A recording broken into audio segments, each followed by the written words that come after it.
Hello and welcome. This is a presentation about why sale on Amazon.in, which is an online marketplace.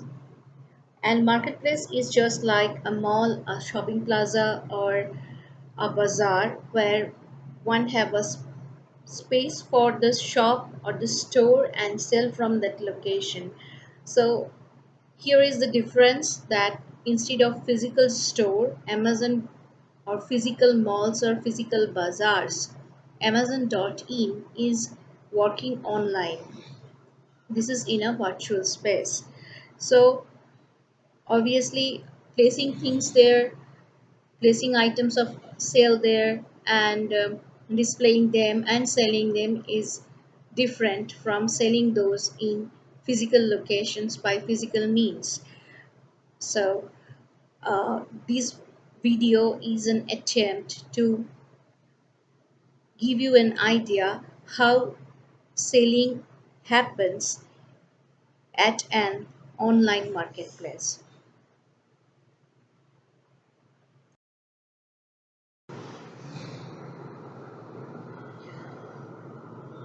I am talking about this online marketplace? Because I am an Amazon trained e-commerce specialist and this is my credential.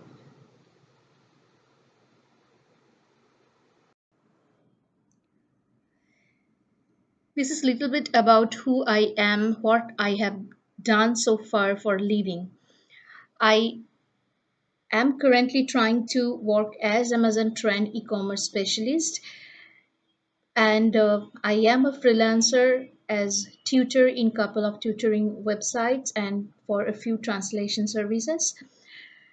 Prior to that, I worked for a couple of retail stores in United States and volunteered in a public library and in an organization which is called Project Management Institute, and it's West Bengal chapter. It is an international organization.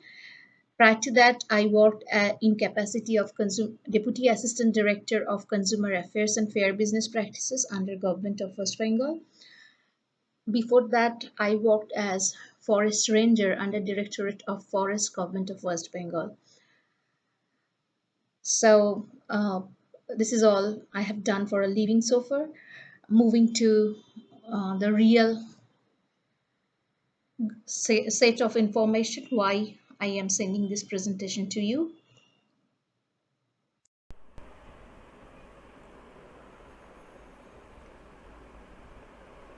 Offline retail or selling items physically has many constraints, like if they are located in a certain marketplace, people who are coming to that marketplace, who live surrounding it or sometimes passing around through it, can notice the store. Or if the store owner has run some promotion or advertisement, people of some far places may heard of the store and come to that store. So that way the reach of this store is very limited geographically. Next comes the limitation of cost of operations. Cost of operations include many things like real estate cost, including renting a place for the shop, then manpower. If you have a physical store, then you have to hire people to organize things, the items, sell items over shelves. Then you have to have cashiers to arrange the checkout process. So there are salary for the people and electricity bill and other overhead costs. So cost of operation is a constraint for physical or offline sale. Therefore, as I discussed, there is an issue with product display space. Like you have to have shelves to display your items, you have to have plan how to display those items to catch your customers, or you have to have proper organization, people to arrange those product display. So this is a huge constraint. Then again comes inventory management, like you have to have a warehouse rented somewhere and then bring things up to your store location from that warehouse, and always keeping a tab on what is sold on your actual store and what is out from your warehouse, and how many things you have to collect or replenish in your warehouse, how many things, how many items you have to supply to the store. So there are huge constraints regarding inventory management, including the manufacturer place to warehouse to store logistics arrangement. Next comes payment options. There are limited payment options over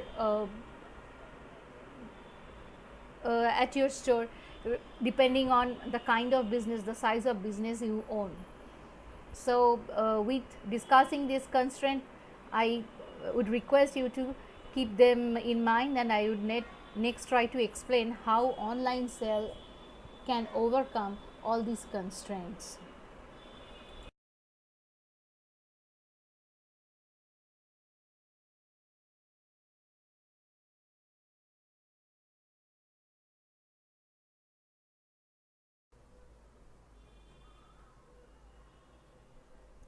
The constraint of reach is easily overcome on online marketplaces, because when someone is listed in an online marketplace like Amazon.in, is simultaneously visible to customers all over the India.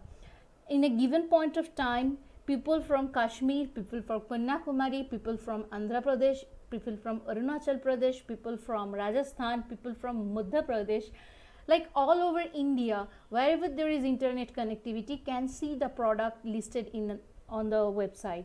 So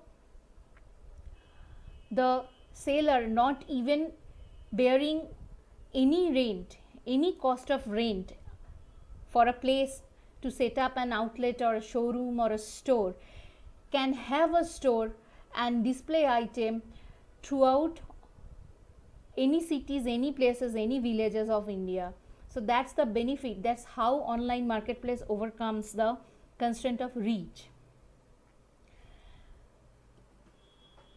And once you sell, then only Amazon.in charges the seller. So until you sell, Amazon.in never asks you to pay. But Amazon.in listed you as a seller is not a matter of privilege. It's a performance based listing. One has to sell things, has to fulfill customers' demands. So that's how it works. Coming to next slide, it will explain more about how the other constraints of offline sale is overcome on an online marketplace. As I was discussing in the previous slide, that this is an opening which is pan India. So once you get listed on Amazon.in, you are open to sell all over India. You don't need to have a store in every city or every district or every rural places. You can reach up to every village wherever there is internet connectivity through Amazon.in, and that's literally now in every Indian household. So you can be present all over India through this marketplace. This is, of course, a new sale channel. The customer reach at your physical stores is limited. People nearby or who are visiting those places in the city, who have visiting relatives in the city, they can only visit your uh, showrooms or outlets. They can purchase from there. But whoever liked a thing in the city, couldn't afford the budget, or arrange the money later and maybe travel some other cities in India, can buy your things online. So this is a real opportunity to expand your sale, expand the customer base, and it's very easy. Like, people will browse through stuffs online, and they have photographs of the things from different angles, from the side, from both the sides, from front and rear, from top and bottom, and then they would decide to whether to purchase or not. So literally, viewing an item or purchasing an item just a mouse click away. Like for you also, it is now selling a mouse click away, because you just have to upload your documentation, finish your listing with your uh, photo URLs, with your items description, with your items stock keeping unit or SKU numbers or other details. So uh, it's just, then you just have to fulfill the audit process of Amazon, and just you go live and sell on Amazon.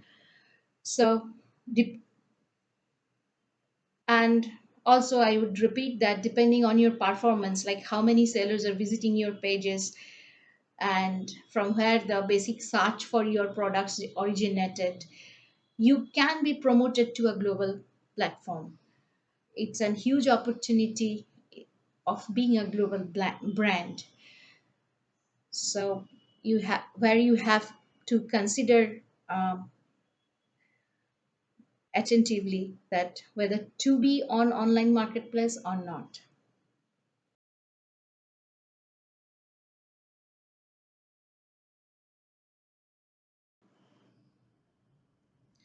I assume by this time you have accumulated many questions regarding selling online through Amazon.in, which is an online marketplace. I would request you to note down all those questions, and as I am going to share my contact details in the ending slides of this presentation, you can ask those questions to me directly at your own time. So, moving on to the next agenda, the challenges of selling with Amazon.in. The challenges, the foremost challenge is in fulfilling customers' expectation. Or like, it's the retailer's mindset, they put customers always in the first or topmost place. So whatever happens, customers' expectation must be satisfied. Customers expectation is like, when a buyer see an item online, they want to see it from front, from rear, from top, from bottom, from both sides, and they want to the measurements, like how much long they are, how much they weigh, how much wide they are, what is their width. So these are the information must be shared. What are the material they are made of? Like they are cotton, or they are cotton wools, or they are brass plates, or they are some other metals, kind of things they want to know. So those information are shared. Next comes in customer satisfaction person, the perspective, the order management. So managing an order is very crucial, and it should be fast and accurate. Like if a person has ordered for an wood carved owl, I cannot deliver that purchaser a piece of dokra. It had to be the owl of the perfect of the exact size that has been ordered. So that is how accuracy is important. And fast means, if the time commitment for any local dispatch is 2 to 4 days delivery time, the customer must be delivered within 4 days of ordering, within 7 days of ordering in distant places, and maybe in out of state delivery cases, that time can expand up to 15 days or something. Those details are with seller's account. Once start listing, it will come to their knowledge. Next comes the uh, order processing thing, which is very important. I want to share with you that once an order is placed with you, you will get an immediate intimation by email and by text message to your phone, by SMS. And as soon as you get that message, your time starts from there. Up to when? Up to the time, up to of up to the day up to midnight of the day of the following day. Like with an example, if someone is placing an order at 11:59 p.m. today, you have time. Your time starts from 12 a.m. tomorrow to 12 a.m. day after tomorrow. That means literally 24 hours time. But if the order is placed at 11:59 a.m., you have time from 12 a.m. tonight, 12 a.m. tomorrow to 12 a.m. day after tomorrow. That is, you have 24 plus 12, 36 hours times. So the time spans from 24 hours to 48 hours. Within this time period, after an order placed, the seller has to send the accurate item accurately to the courier and have the tracking ID from the courier and share it with Amazon.in, so that the tracking information is shared with the customer, is shared with the buyer. So within those 24 hours of getting intimation of an order has been placed, one has to pick up the correct item for which the order has been placed, with correct size, correct material, with correct dimensions, and with the correct address where it has to be sent. Pack it properly and give it to the courier and have the tracking ID from the courier to share with the buyer, the customer, through Amazon.in. So this is the whole order processing thing, and it's very crucial for first delivery. Next comes the returns. When a return request is raised by a customer changes their mind frequently, and they're very fickle-minded in their buying decisions. So they may not buy a thing and they may cancel the order, or they may return the whole thing. So that way, the seller has to have a process, has an agreement with the courier that courier's people will be at doorstep of the buyer and pick up the thing and bring the whole thing, get the whole thing returned to the seller. If after delivery such returns are raised, generally it's the buyer who has to pay for the courier of sending the things to seller, unless the thing is fulfilled by Amazon. That is a specialized facility which may or may not be available to you from the beginning. So I'm not discussing what is fulfilled by Amazon. I am just discussing the general buyer seller thing, how to manage those returns. So having those returns are very important. Those comes very crucial. Those need to be handled accurately and as fast as possible. Besides, there is and uh, think that every 7 days the sellers used to get paid by Amazon, while they have their payment options remained for another longer period. So it's not the sailors who are always at risk of returns. Next, and if there is a return even after the seller getting paid, on the next cycle of billing it is adjusted. So uh, on the basis of on the basis of metrics of displaying properly an item on Amazon.in, ordering, managing orders and returns, and A to Z claim policies, an Amazon seller performance is judged. So if the performance wise a seller is all right, they can be listed on Amazon for eternity. If there is a warning, that those warnings are communicated or intimated in proper time and manner by Amazon.in, and there are plan of actions one seller has to go through to retain or get back or reactivate the account with Amazon.in. So staying listed with Amazon.in is a matter of performance, and this is not a privilege. So one has to be very up at heels.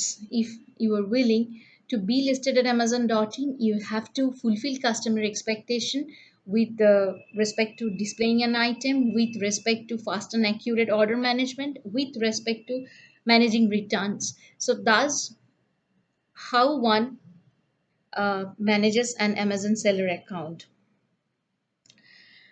So I think there would be many questions regarding this whole part. Again, my request is this is a very short presentation and I'm not present physically with you. So I have no opportunity to control over this presentation. So I would request you again to jot down your questions and get back to me with my shared contacts at your own time.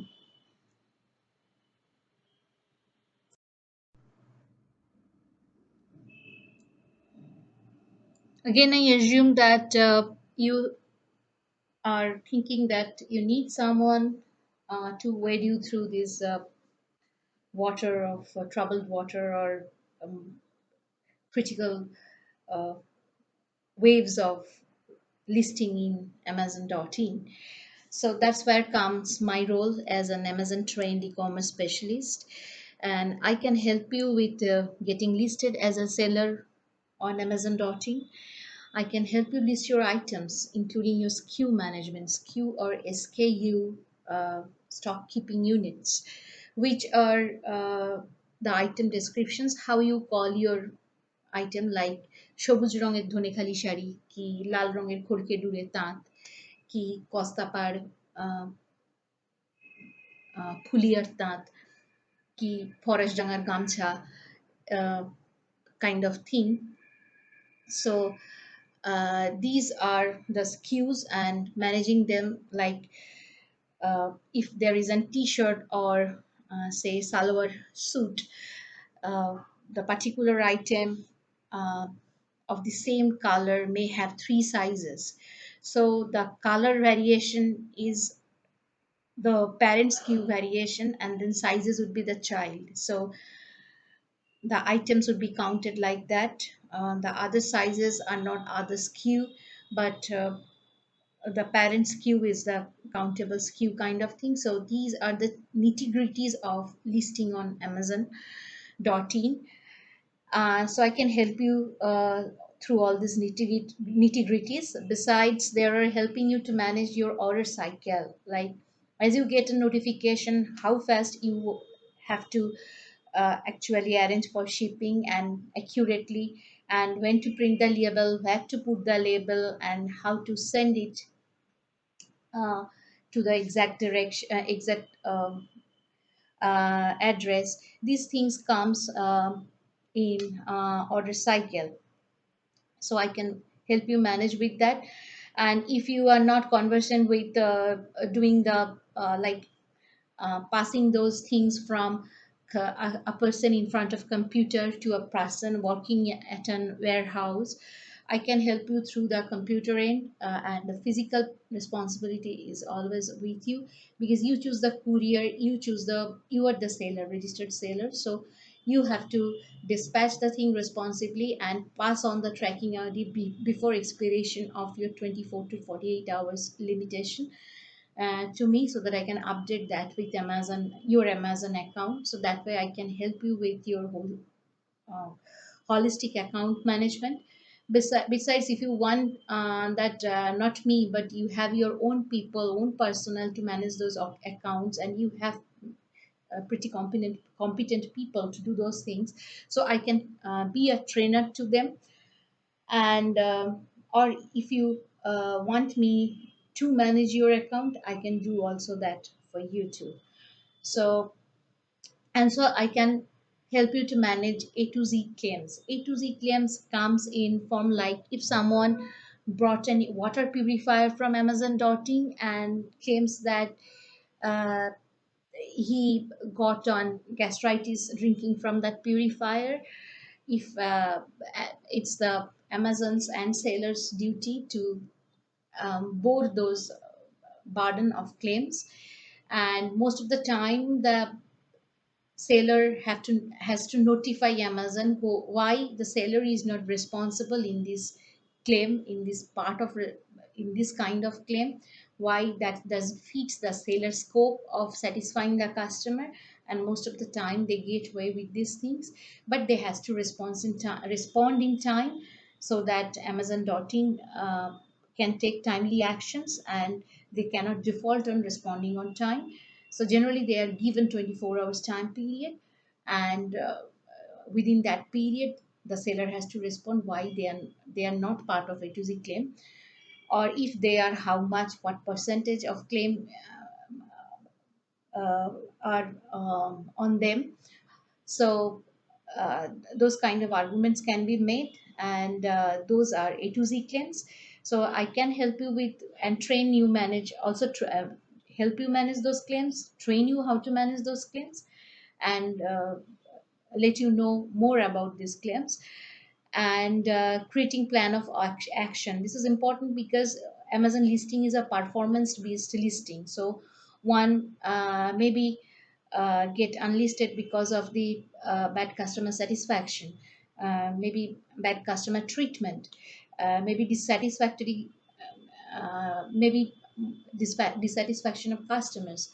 So maybe sometimes due to brand issues, like someone claiming that someone had the patent or UPC, universal product code, with them, and they challenges those things. So unless those things are settled outside Amazon in the court of law, those things cannot be brought back to the Amazon platform. So for those things, seller accounts are often get unlisted. Then first time unlisted, the sellers given opportunity to have a plan of action to recover, to reactivate their account. There we can work as counselor. There we can help build a plan. There I can help you build a plan, and uh, thus what is my role in entire process of selling your brand on Amazon platform. I I guess that you're thinking that why should you be Amazon seller? How can you qualify as an Amazon seller? I do not know if you qualify. I just found the potentiality. That's how I brought this presentation to you. So you have to have a registered business. You have to have a PAN card as a business. You have to have your VAT and CST registration for selling items which are neither book nor handicrafts. Only for selling handicraft and books, the seller need to have the owner's PAN information available with Amazon Dotting.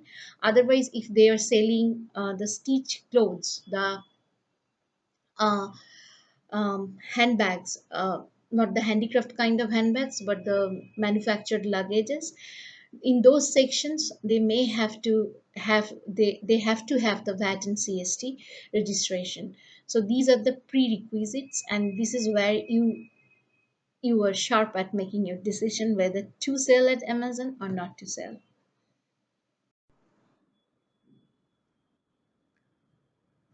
Of course, I am trying to earn a living by being an Amazon trained e-commerce specialist. But if you sell through Amazon Dotting, then only we come into that point and discuss my fees. And otherwise, this is not the time to get to that point.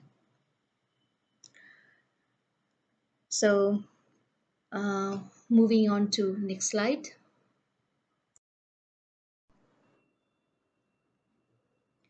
So this is the contact details. You can jot it down, and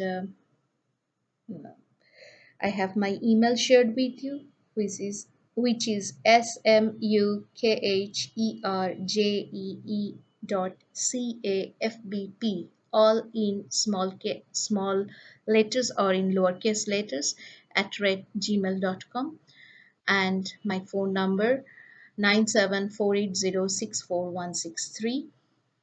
So you can contact me with your all questions anytime in these contacts.